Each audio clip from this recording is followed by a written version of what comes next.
Fa ulaika humul muhtadun. Orang-orang itu dipuji oleh Allah, shalawatum min rabbihim, dipuji. Orang yang lain meratap-ratap, hamba ini bertawakal kepada Aku. Orang yang lain bahkan ada ini menerima dengan kesabarannya. Aku berikan rahmatku kepadanya. Ketika rahmat itu turun, maka rizki berlimpah turun kepadanya. Ya, rahmat yang ketiga itu, yang tadi masih dunia, rahmat ketiga terkait dengan urusan akhirat. Yang dua disebut Rahman, yang satu disebut Rahim. Kalau sudah akhirat berarti berlaku ia muqaddimahnya dari alam kubur, karena gerbang perpisahannya itu kematian. Di saat seseorang mengalami sakaratul maut, ditampakkanlah kemudian hasil amal solehnya plus gambaran surga yang akan ia tinggali.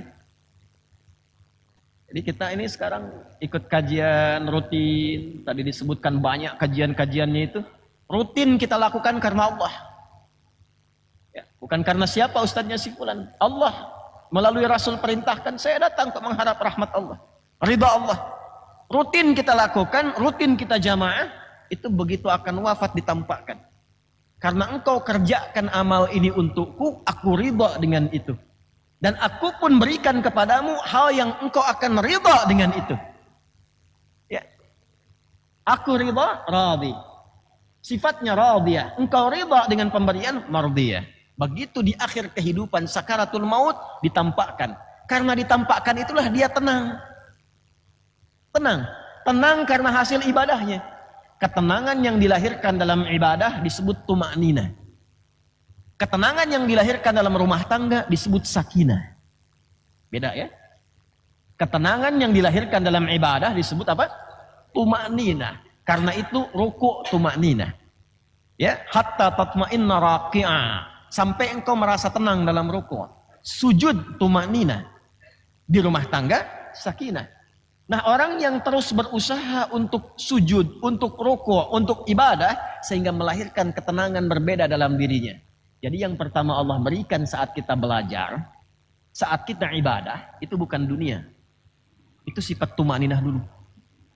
Makanya kalau sholat kita, yang pertama dirasakan tenang kan? Kalau kita baca Quran, yang dirasakan pertama tenang kan? Nah itu sifat tuma'ninah. Semakin rajin baca Al-Quran, semakin rajin sholat, semakin rajin beramal soleh, maka ketenangan itu membentuk keadaan jiwa kita lebih damai dan tenang.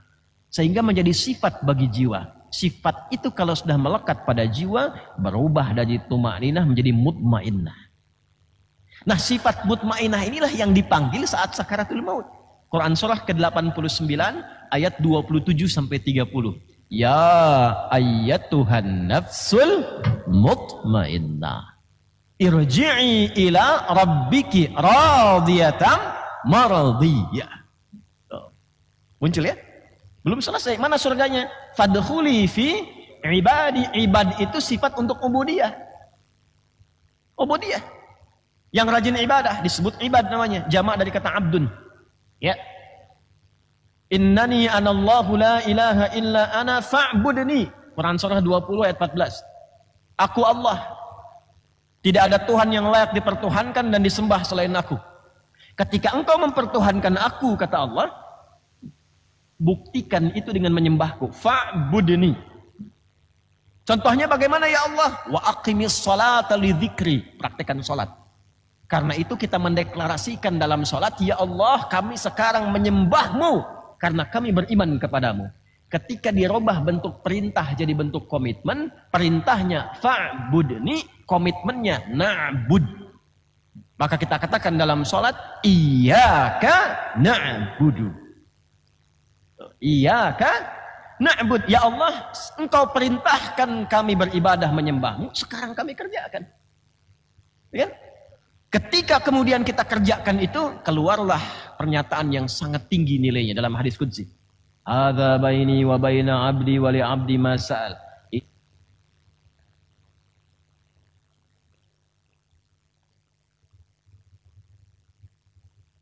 Ini komitmen perjanjian antara aku dengan hamba-Ku. Kalau hamba-Ku benar beribadah kepadaku dengan keikhlasannya, aku berikan kepadanya apapun yang ia minta saat ini. Maka kita katakan, ya Allah, engkau perintahkan aku untuk ibadah, aku kerjakan. Engkau perintahkan aku untuk memohon, aku lakukan. Maka cara memohon kita, iyyaka na'budu wa iyyaka nasta'in. Kira-kira kalau misalnya diperintahkan mau minta apa saja diberikan, mau minta apa? Minta apa? Minta apa aja dikasih.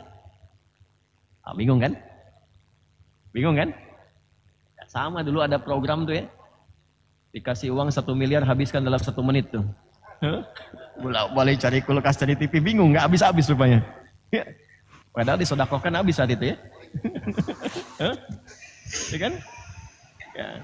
Mau beli apa 1 miliar dalam 1 menit? Ya, bikin pengumuman. Bapak Ibu yang mau belanja silahkan di uangnya, gitu kan? Selesai. Maka Allah ajarkan pada kita satu permintaan. Yang dengan satu permintaan itu rahmat Allah diturunkan kepada kita. Ihdinas siratal mustaqim. Siratal ladzina an'amta 'alaihim ghairil maghdubi 'alaihim waladdallin. Nah, yang bagian akhir itu yang saya maksudkan rahmat Allah di akhirat dengan sifat rahimnya. Ya Allah, bimbing selalu hamba ini pada jalanmu yang mudah dan engkau ridhai. Lurus itu diartikan maksudnya mudah. Karena yang lurus itu kan lebih mudah dibandingkan berkelok. Yang mudah dan engkau ridhai. Seperti jalan orang-orang terbaik yang engkau berikan nikmat kepada mereka. Siapa orang-orang ini? Itu ditafsir nanti di surah An-Nisa.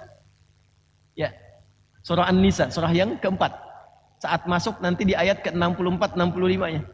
Ya, wa may yuti'illaha war rasul fa ulaika ma'al ladzina an'ama Allahu 'alaihim siratal ladzina an'amta 'alaihim fa ulaika ma'al ladzina an'ama Allahu 'alaihim. Siapa mereka? Minan nabiyyina was-siddiqina wasyuhada'i was-salihin.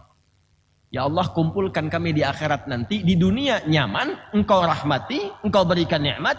Kumpulkan di akhirat nanti dengan para nabi, dengan orang-orang terbaik yang jujur, dengan para syuhada yang syahid, dengan orang-orang saleh. Itu permohonan akhirat. Rahmat Allah yang mengabulkan permohonan kita itu disebut rahim namanya. Nah, itulah 3 yang tadi saya maksudkan. 3 yang dimaksudkan. Untuk itu saya senang dengan bacaan imam tadi di Al-Fatihahnya. Anda bisa wakaf di kalimat alaihim, tapi secara makna lebih bagus diteruskan dengan ghairi. Siratal ladzina an'amta 'alaihim ghairil maghdubi 'alaihim. Kalau napas pendek berhentinya di sini. Itu lebih bagus. Secara lafaz dan makna dibandingkan dengan berhenti di alaihim pertama.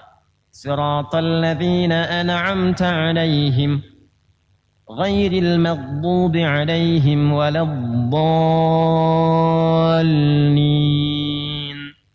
Walaupun boleh, tapi lebih bagus dan lebih tepat secara makna bila Anda sambungkan dengan ghairi, karena orang Arab itu biasanya tidak berhenti ya dalam satu rangkaian kalimat yang tersambung dengan kata ghairi.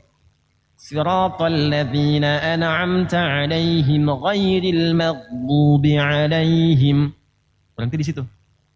Nah, ini pilihan yang menurut kami paling tepat dari segi lafaz dan makna. Baru diulang di ghairi.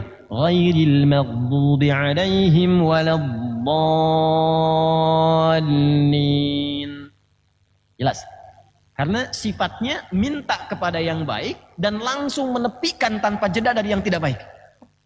Ya, tanpa jeda, tepikan dari yang tidak baik ya Allah. Kami tidak ingin masuk pada golongan yang terlaknat atau yang tersesat dalam kehidupan. Gak ada jeda. Jadi menghindari yang maksiat itu jangan ada jedanya. Itu cara makna tuh. Jelas ya? Halo, jelas? Paham ya? Nah, ini baru singkat, belum kita baca kitabnya tuh, ya. Kita baru mulai adabnya. Jadi kalau baca hadis, kecuali baca Quran. Baca Quran nggak usah langsung. Ya, ta'awud langsung. Ta'awud itu fungsinya menghilangkan yang buruk dari dalam diri kita yang mungkin diprovokasi oleh setan. Ya, karena kita akan membaca yang suci, maka yang kotor keluar dulu. Itulah sebabnya kita beristi'adzah. Tapi kalau kita baca kitab, baca misalnya kitab hadis, maka katakan kalau hadis biasanya qala haddatsana. Kalau kitab katakan qala musannifu atau muallifu rahimahullahu taala. Ya. Menyampaikan dalam kitab ini Hadratus Syekh Haji Muhammad Hashim bin Asy'ari, semoga Allah tambahkan rahmat kepada beliau. Wa qala Umar bin Al-Khattab radhiyallahu taala anhu. Dan sahabat mulia Umar bin Khattab, semoga Allah meridai beliau, dalam seluruh tahapan kehidupannya pernah menyampaikan satu informasi penting terkait dengan keutamaan. Lihat bab utamanya ya, ini tentang keutamaan ilmu, para ahli ilmu, para tempat belajar ilmu, ya, artinya majlis ilmu, dan orang-orang yang belajar ilmu. Jelas ya? Dan yang kelima, itu ada nanti para pendengar pengetahuan. Ada pembelajar, ada pendengar. Ya, dalam hadis sebelumnya, ya, kun aliman au muta'allima au mustami'a, gitu kan? Ada kan pendengar ya. Jadilah Anda seorang ahli ilmu atau pembelajar ilmu atau minimal penyimak, pendengar. Nah, apa keutamaan menyimak ilmu, belajar ilmu, dekat dengan ahli ilmu, menjadi pembelajar dan dekat dengan majlis ilmu? Salah satu keutamaannya diungkaplah oleh Umar bin Khattab radhiyallahu taala anhu. Dan perhatikan nanti apa yang diungkap 15 abad yang lalu terjadi jejaknya kekinian.